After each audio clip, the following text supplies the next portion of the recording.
Some of the worst real estate investors I've ever seen in my life are doctors. Now, it's not because they're not smart, okay? We know doctors are smart, and it's not because they don't have money. Of course they have money, but because they had too much of the wrong advantages. I have watched surgeons lose six figures on flips. I've watched specialists over-improve rentals into negative cash flow. I've watched high-income professionals turn simple deals into financial stress. And it always comes down to the same three mistakes. In this video, I'm going to break down the time trap that kills their returns, the money shortcuts that quietly destroys their margins, and the ego mistakes almost no one talks about.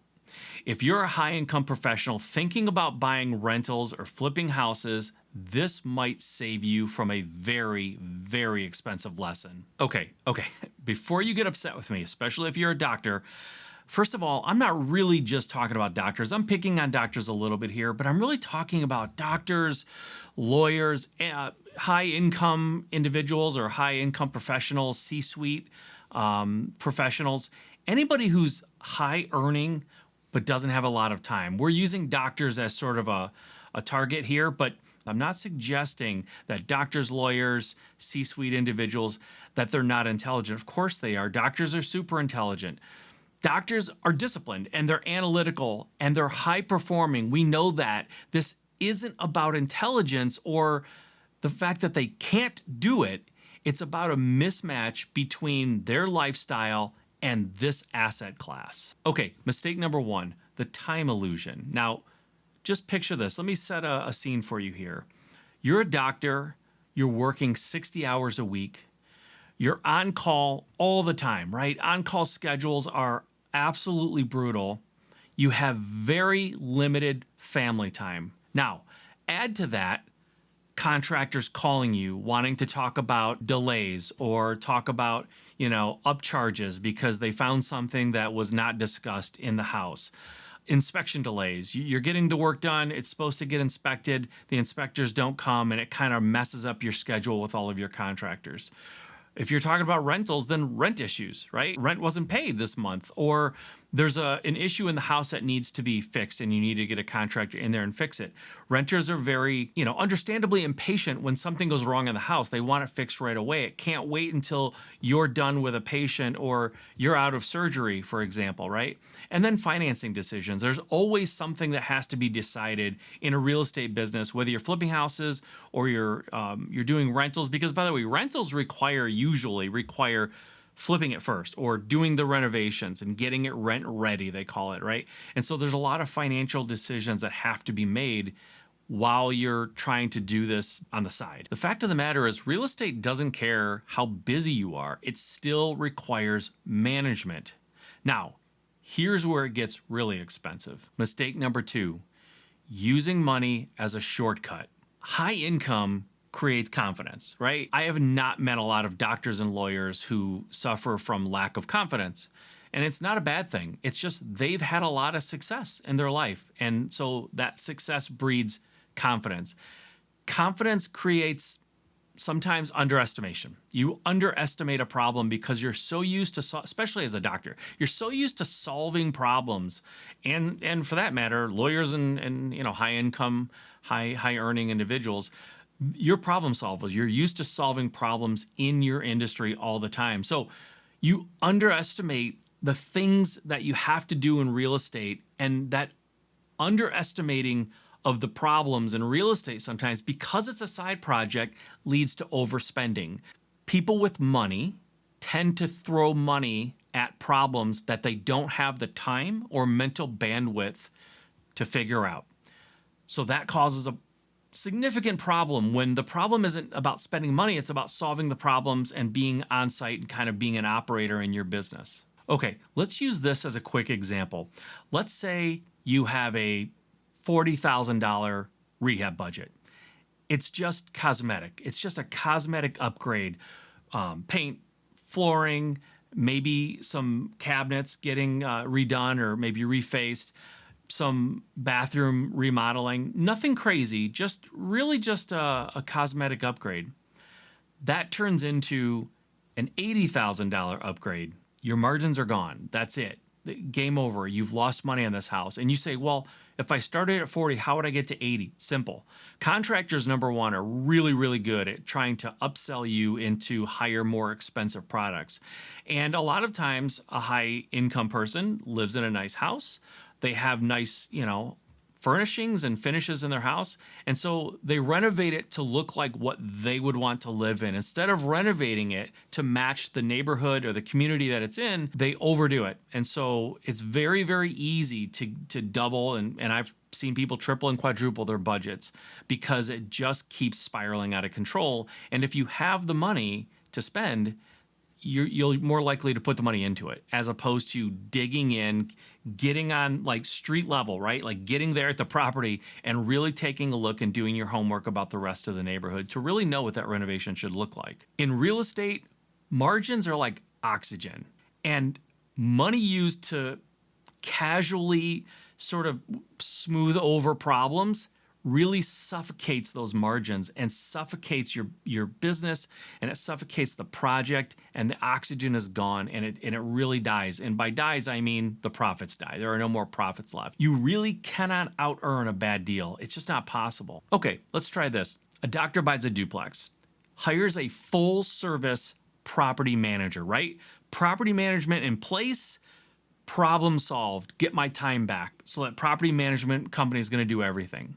However, because this doctor is super busy, seeing lots of patients, trying to grow his practice, he doesn't check the statements for 6 months. Turnovers, costs explode. By the way, turnovers are one of the most expensive things that can happen on a rental. So they have a turnover, the cost kind of gets out of control, the vacancy is mismanaged by the management company. Your return goes from 12%, 15% maybe, down to 2% or maybe even negative cash flow. So what went wrong here? Was it a bad market? Maybe. Was the property bad? Possibly, but doubtfully. The property management company would usually point that out. Was the structure or the way that you were having this managed, was that wrong? Were you wrong for not checking in more often? Could be one of these, could be a little bit of all three of them. Okay, mistake number 3. Identity creep. This is the layer, this is the mistake that sort of deals with the ego a little bit. And I'm not suggesting, again, that doctors are all egotistical. I mean ego in the most literal sense, right? This sense of feeling like you can do anything, this sense of, hey, everything I've done in my life, I've been highly successful at. People come to me all the time wanting me to help them. I am really, really good at what I do, and I've always had success, right? That kind of ego, not the kind of ego where it's, super negative or they're just not a good person. Just the kind of ego that human nature, you get when you're successful. The fact of the matter is doctors are used to being at the top of the hierarchy. They're used to being the expert in the room, problem solving in a real decisive manager, right?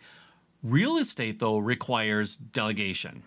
Not you solving all the problems. You need to delegate to people who can actually do this at a high level and are doing it all day long. Street level oversight. I talked about that, right? Being on the ground, boots on the ground, they call it, right? Being in the property, looking at your properties and actually understanding what's going on, and having operational humility, I call it, which means being able to delegate, understanding there are people that are much better than you at certain things, certainly in an industry where you're not full-time, and having the humility to let other people help you operate the business. Success in one area just doesn't mean automatic a transfer to another, right? Just because you're a great doctor doesn't mean you're going to be great at everything. Real estate is a really specific, and it's really its own profession. It's got its own, specialties and experience that really, really makes a difference. And so just because you're a great doctor, it doesn't necessarily transfer to real estate automatically. Here's the deal. Doctors don't make bad investors, really. They make bad operators a lot of times in real estate. Time-rich people, they tend to operate. They're operators in their business. Time-poor people, meaning people high income but no time, they really need to allocate and delegate. That's really where they become powerful in investing. There's a huge difference between owning assets, funding assets, and actually running those assets or being on the ground, boots on the ground. Somebody who's a high earner in their industry, lots of discretionary income and high income, but not a lot of time, they really should be funding assets or owning assets and delegating the operation to somebody else. You don't have to swing a hammer to benefit from real estate. Okay, so let's talk about those 3 mistakes again. In summary, no time is number 1. You just don't have the time to do it. Number 2, you use money as a shortcut or you throw money at the problem. And number 3, overconfidence, it just doesn't transfer. You can't have, or you shouldn't think you're going to have exactly the same level of success in real estate if you're not used to investing in real estate that you have in an industry where maybe you spent a decade in school and you've been, practicing in that field for another decade or two. Like, you should have a lot of confidence in yourself in that arena, but that confidence shouldn't just automatically transfer into some new venture like real estate for you. So if you're making 250, 500, 750 or $1 million, doesn't matter, whatever you're making, and you're arguing with a contractor about toilets and cabinets and dealing with them not showing up on the job site, your priorities and the structure and the way you're going about this is totally misaligned. You really need to look at, especially when it comes to real estate, if you really want to be in it, and I think everybody should be in real estate for the record, you have to match your investment strategy to your life and your time and the money that you have available. Don't run your business like somebody who doesn't have any money available to them. And frankly, I tell the other way around, I tell investors all the time who have a lot of time but no money, you can't run your business like you have tons and tons of money to throw at these problems. You have to be a little bit more scrappy and figure them out. And I really would suggest, as a high income earner in your industry, that you take on some of that scrappiness. You don't have the time, but you can certainly delegate that and allocate some of these roles to somebody who really does have the time and the knowledge and the experience in the industry. Okay, if you want to see a really screwed up project and a great example of throwing money at a problem and not paying attention to the details, I made that mistake. Just check out the video here on the screen and you can see how I lost $100,000 making all the mistakes I just told you not to make. All right, we'll see you in the next one.